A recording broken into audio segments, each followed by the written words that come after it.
Hola chicos, vamos a comenzar con nuestro repaso de las temáticas correspondientes a a segundo trimestre para grado sexto. Entonces son las que se observan en pantalla. Vamos a comenzar entonces con lo que tiene que ver con transporte activo. Entonces recordemos que es un proceso que requiere energía y que para ser realizado se necesita que haya un movimiento de sustancias desde un lugar de baja concentración hacia uno de alta concentración. En este transporte activo interviene siempre una proteína como transportador. Tenemos entonces aquí el esquema donde vemos la molécula de ATP, es decir, hay consumo de energía, y vemos aquí la proteína transportadora, que es la que nos va a permitir, como su nombre lo dice, transportar las moléculas desde el exterior de la célula al interior o lo contrario. Aquí en la imagen observamos que hay un consumo de energía y no olvidemos que esta es la parte de nuestra membrana celular. Tenemos como ejemplo el transporte activo a la bomba sodio-potasio. ¿Y qué es la bomba sodio-potasio? Pues va a ser un proceso o es un proceso que nuestro cuerpo realiza todo el tiempo.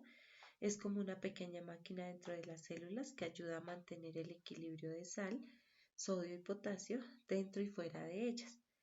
En educación física, ustedes se dan cuenta, cuando caminamos, mejor dicho, todo el tiempo se está realizando este proceso en nuestro cuerpo.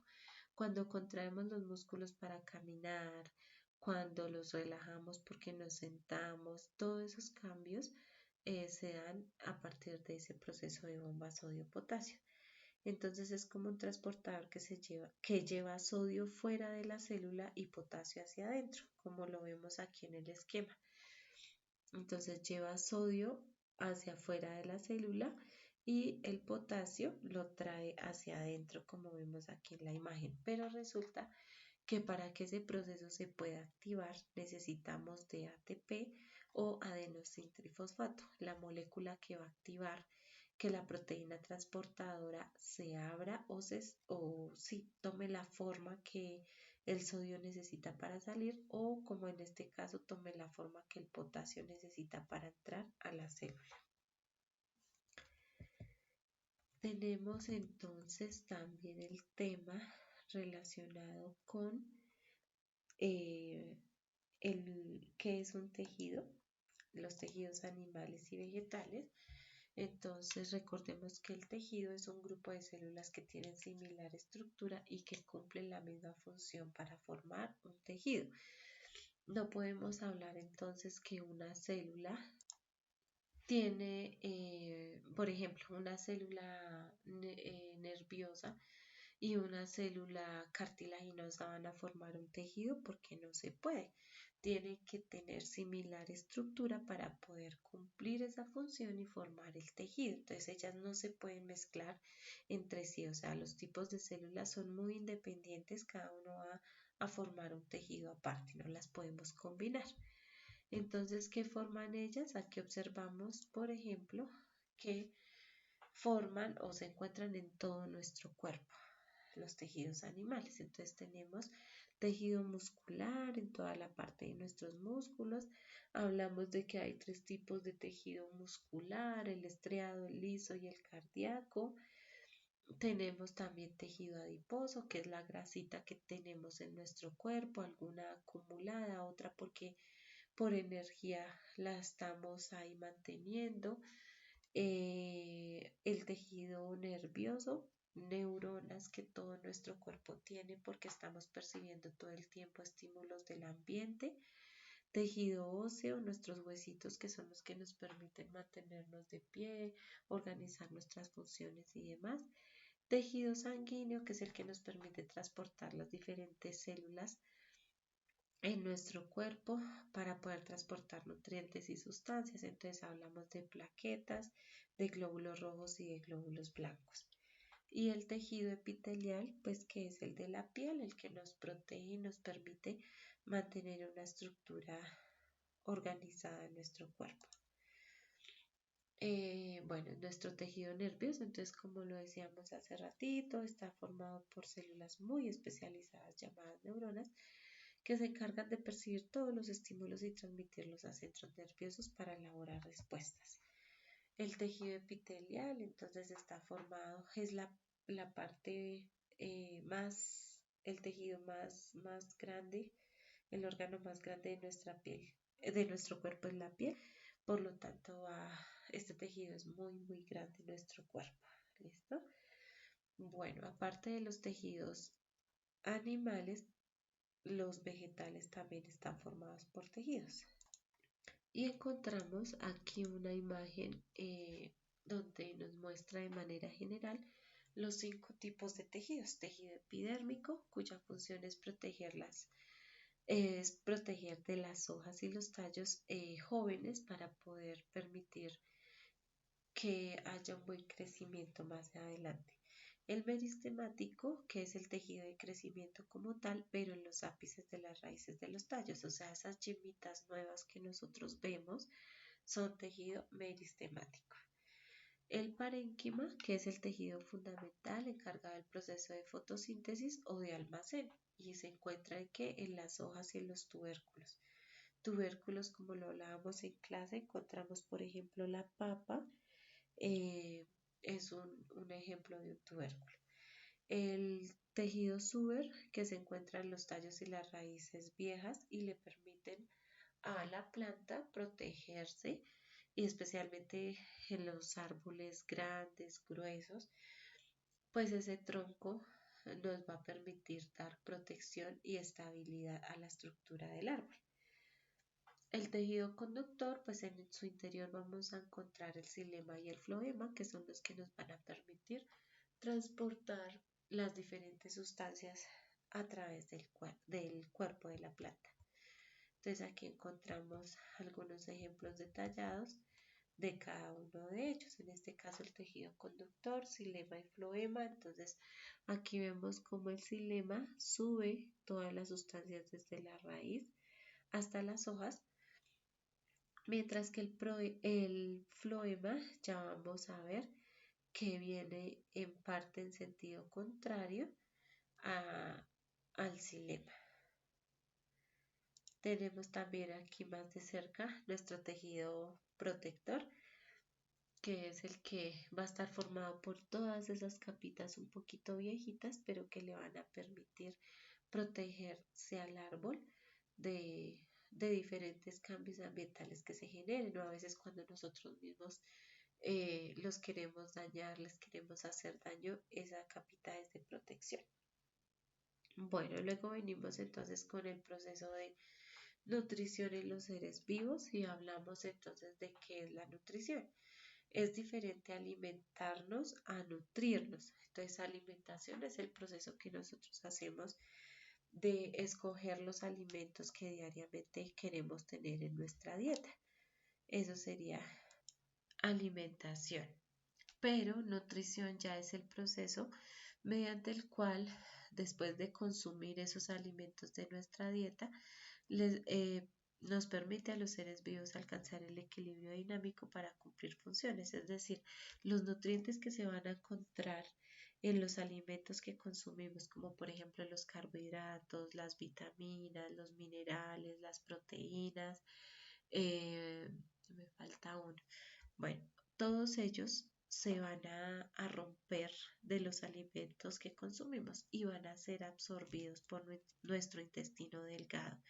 Entonces ese proceso es el que llamamos nutrición, porque esos nutrientes van a viajar a través de nuestro torrente sanguíneo, nuestro sistema circulatorio, por todas las partes del cuerpo y van a alimentar a las células que estamos cambiando, a sus huesitos que en este momento están en crecimiento los van a ir a alimentar, a sus músculos también, a sus neuronas, ¿sí? A todas las celulitas de nuestro cuerpo para que los tejidos que vimos anteriormente, tejidos animales, se alimenten y se estén regenerando constantemente. Bueno, resulta que en los reinos no solamente nosotros nos nutrimos, sino también todos los seres vivos. Entonces empezamos hablando de lo que son los móneras. ¿Y quiénes son los móneras? Todos los seres vivos que llamamos bacterias, que son unicelulares. Resulta que ellos se alimentan de dos maneras, es decir, podríamos hablar de que hay bacterias autótrofas porque fabrican su propio alimento y de que hay bacterias heterótrofas porque ellas no producen su propio alimento, sino que se alimentan de otros individuos. En el caso de las heterótrofas, de las bacterias heterótrofas, las podemos clasificar en saprófitas, simbiontes y parásitos. Las saprófitas porque se alimentan de cadáveres, de restos de otros organismos o de sus desechos, de manera que degradan los componentes orgánicos y los convierten en sustancias orgánicas sencillas que pueden ser reutilizadas por los autótrofos. Ellas nos ayudan a reciclar estas sustancias y las devuelven al ambiente, entonces son muy importantes en nuestro ambiente. Tenemos a los simbiontes que viven en una relación íntima con otros organismos para poder alimentarse y se benefician mutuamente debido a que el uno le hace como un favor al otro y así sucesivamente. Mientras que en el caso de los parásitos, estas bacterias sí son muy delicadas porque son las que nos hacen mucho daño a nosotros, porque causan enfermedades, se quedan en nuestro cuerpito y comienzan a hacernos daño. Entonces generan enfermedades como la tuberculosis y el cólera. Tenemos también las bacterias que son autótrofas y estas pueden ser fotosintetizadoras o quimiosintetizadoras. Las fotosintetizadoras pues son las que eh, llamamos cianobacterias y fabrican pues su propio alimento debido a que tienen pigmentos fotosintetizadores y se encuentra en las membranas celulares, lo cual les permite a ellas fabricar su propio alimento. Tenemos las quimiosintetizadoras que pues también fabrican su propio alimento, pero sin necesidad de luz solar y allí que utilizan sustancias químicas como por ejemplo el azufre, sustancias que encontramos en las hidrotermales como en Paipa, para poder, ellas lo utilizan para poder alimentarse, para poder nutrirse y poder sobrevivir. En esta imagen ya observamos un cadáver en descomposición que pues muchas bacterias nos van a ayudar a descomponerlo. Luego viene el mundo de los protozoos y recordemos que hay básicamente estos tres, me gusta trabajar o reconocer estos tres tipos de protozoos. Hablamos de la ameba, del paramecio y de la euglena. Ellos también tienen su proceso de nutrición. Ellos también necesitan nutrirse porque son seres vivos y necesitan cumplir con sus funciones. Entonces, aquí vemos el ejemplo de la ameba, cómo hace su proceso de ingreso del alimento, ¿sí? Donde su membranita celular se abre un poco. Este proceso entonces es muy importante. Hablamos de cuando estos individuos hacen un transporte de macromoléculas, que lo vimos también en clase e ingresa dentro de la evaluación, eh, donde la célula necesita transportar moléculas de gran tamaño o macromoléculas por medio de dos procesos. Uno es la endocitosis y otro es la exocitosis. Entonces, la endocitosis podríamos decir que es este proceso en el que la célula transporta del exterior a su interior moléculas de gran tamaño. Entonces, del exterior sale viene este alimento, ingresa a su cuerpo, como lo vemos acá, y de esta manera, entonces, hay un proceso de fagocitosis y pinocitosis. En el caso de la fagocitosis, hablamos de la acción celular de comer organismos completos o restos celulares llamados fagosomas. Aquí vemos que habría un proceso de fagocitosis porque es una sustancia sólida, ¿sí? Es un alimento, digámoslo así, sólido. Y en el caso de la pinocitosis, si es una sustancia líquida la que ingresa al individuo. Entonces recordemos, ahí hablamos de proceso de endocitosis y fagocitosis, ¿sí? Y en la endocitosis hablamos de pinocitosis y fagocitosis. La exocitosis es cuando ya en este caso la ameba hace su proceso de digestión y va a expulsar unos desechos. Entonces esos desechos cuando salen mediante este proceso llamado exocitosis, en el cual la célula transporta de su interior al exterior moléculas de gran tamaño como la que vemos acá en el ejemplo. Bueno, entonces también tenemos el proceso de nutrición en los hongos. Resulta que los hongos son otro reino de la naturaleza, también llamado reino fungi, los cuales podemos encontrarlos de manera unicelular. Ay, bueno, se me olvidó decir que en el caso de los protozoos hay también individuos pluricelulares como las algas, pero hay unas algas también unicelulares como las que dibujaron en su cuadernito. Entonces tenemos esta nutrición en hongos, eh, o también llamado reino fungi. Vamos a encontrar hongos unicelulares y hongos pluricelulares. Como siempre lo hemos dicho, unicelulares porque no los puedo ver a simple vista y pluricelulares porque sí los puedo ver a simple vista. Unicelulares son entonces microscópicos y de forma ovalada, como por ejemplo las levaduras.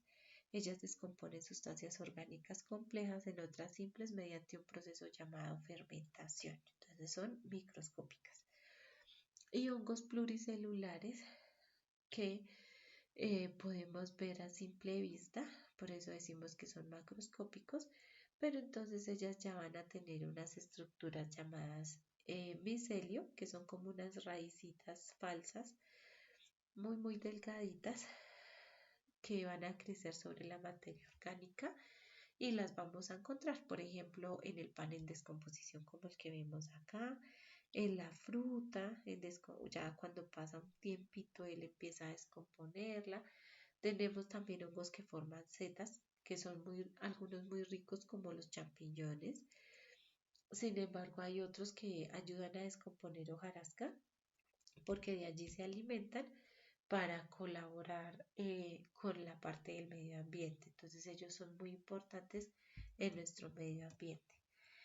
Al igual que los moneras, ellos también se van a clasificar dependiendo si son saprófitos, si son parásitos o si son simbiontes. Entonces recordemos que los saprófitos son los que van a reciclar toda la materia orgánica para poder nutrirse. Son muy importantes en nuestro ecosistema porque son como los recolectores de basura.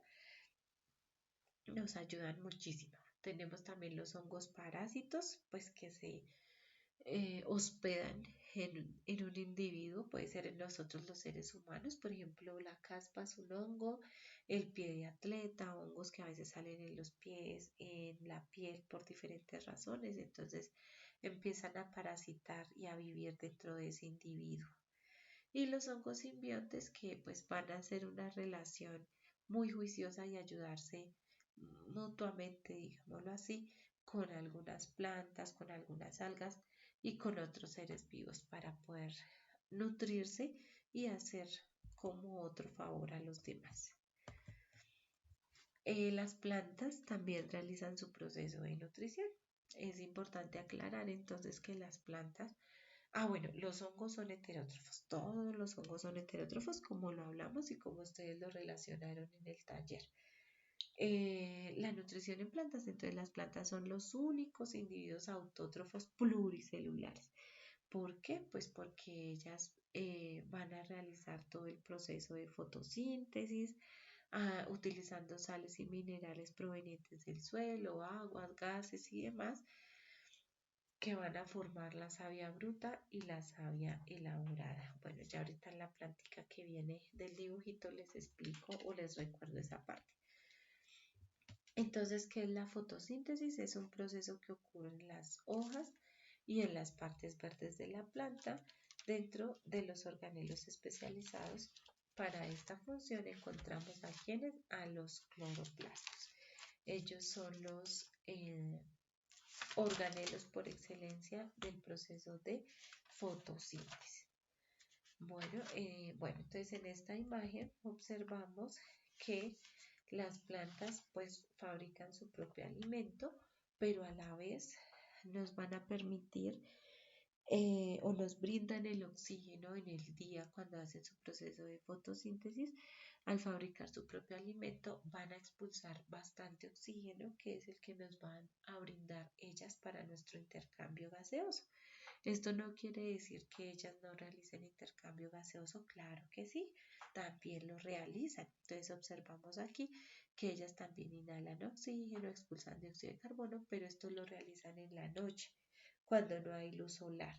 En el día también, pero pues muy poquito. Más que todo expulsan oxígeno y dióxido de carbono a partir de la absorción de esos nutrientes. Entonces resulta que ellas van a producir con la mezcla de estos nutrientes que son, por ejemplo, sales minerales, agua, los nutrientes que tenga el suelo van a producir una savia bruta y ella se va a transportar hasta las hojas de la célula, perdón, de la planta, y allí se combina con el dióxido de carbono, el agua y las sales minerales y forman la savia bruta.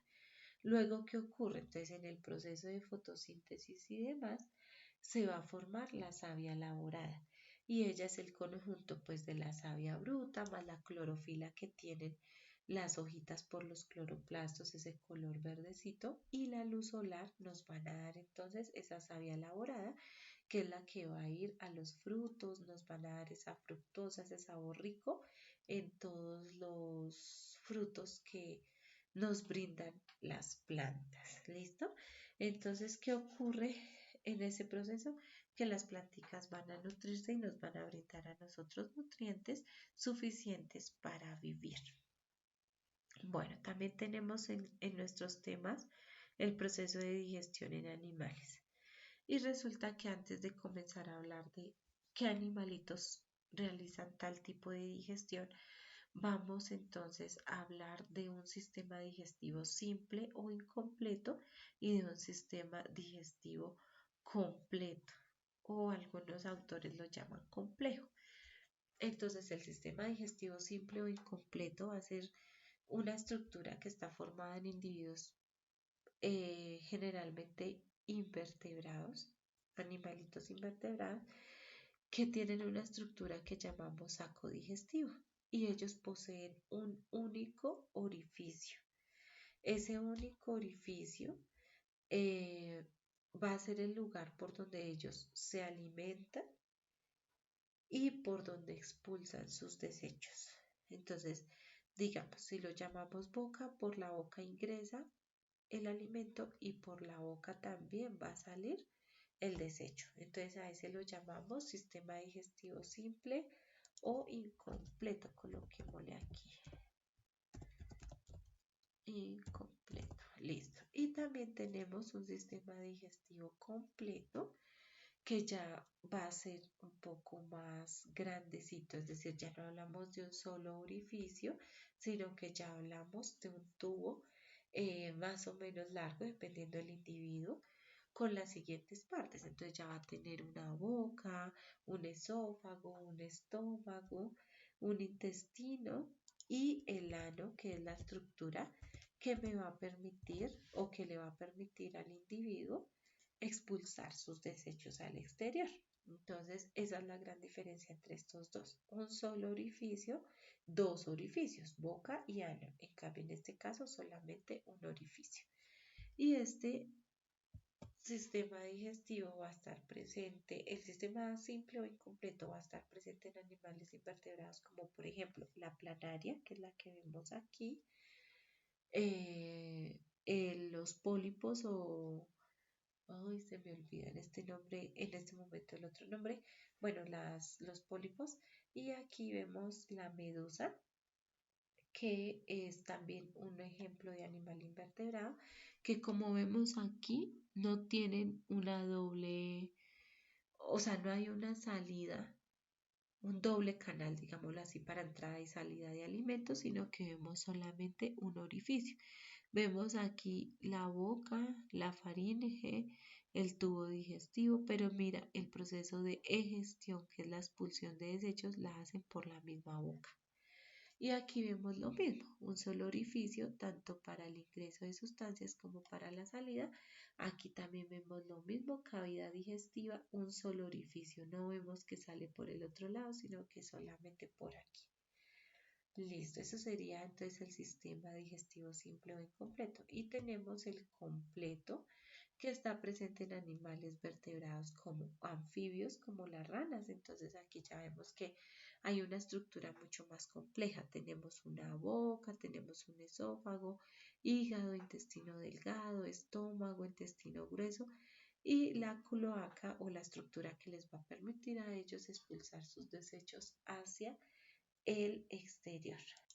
Aquí en los reptiles entonces presentan la misma estructura más compleja a diferencia de los invertebrados. Tenemos entonces una boca por donde ingresa el alimento, esófago, estómago, intestino delgado, páncreas, intestino grueso y la cloaca que es por donde va a salir eh, sus desechos, los desechos que se pueden expulsar de este individuo. Bueno, al igual pasa entonces aquí con los peces, estructura compleja, boca, esófago, estómago, intestino. Bueno, aquí tenemos una parte que recibe un nombre diferente eh, con respecto al proceso de expulsión, pero entonces lo llamamos igualmente ano si lo comparamos con las demás estructuras de los demás individuos. Bueno, en el anterior lo llamábamos cloaca. Aquí tenemos, bueno, en las aves también encontramos cloaca. Lo que pasa es que esta estructura es como multifuncional. Le va a permitir a él expulsar gametos, o sea, células reproductivas, le va a permitir expulsar heces fecales y orina. Entonces, por eso recibe ese nombre como tan particular. Aquí tenemos el pico por donde ingresa el alimento, esófago, corazón, buche, molleja, bueno, cada uno con su respectiva función y su proceso. En el caso aquí del buche, entonces encontramos que ellas por consumir granos y demás junto a su molleja van a hacer un proceso más exigente en la degradación del grano para poder absorber los nutrientes que se necesitan para continuar con sus funciones y obtener la energía necesaria. Aquí vemos su intestino y su cloaca para expulsar. Bueno, aquí tenemos dos individuos más comunes. El sistema digestivo así completo en la vaca. Entonces, en el video que vimos en clase, veíamos que la vaca tiene 4 estómagos, que hay una secuencia que ella tiene para su alimento, que primero lo consume, luego lo rumea, lo devuelve y ahí sí vuelve a pasar para absorber nutrientes y luego expulsar al exterior lo que no necesita. Y aquí tenemos a un perrito, entonces su boca, su esófago, hígado, estómago, intestino y por último el ano para expulsar sus heces fecales. Entonces, no sé, chicos, ahorita por la parte del paro, si de pronto alcancemos a ver digestión en el ser humano. Entonces, pues ya lo trataremos en clase. No lo coloqué aquí porque pues no sé hasta cuándo volvamos a tener clase. De pronto me adelanto un poco, entonces mejor dejamos por ahora hasta aquí, pero pues si continuamos con la temática lo podríamos trabajar. Muchas gracias por su atención.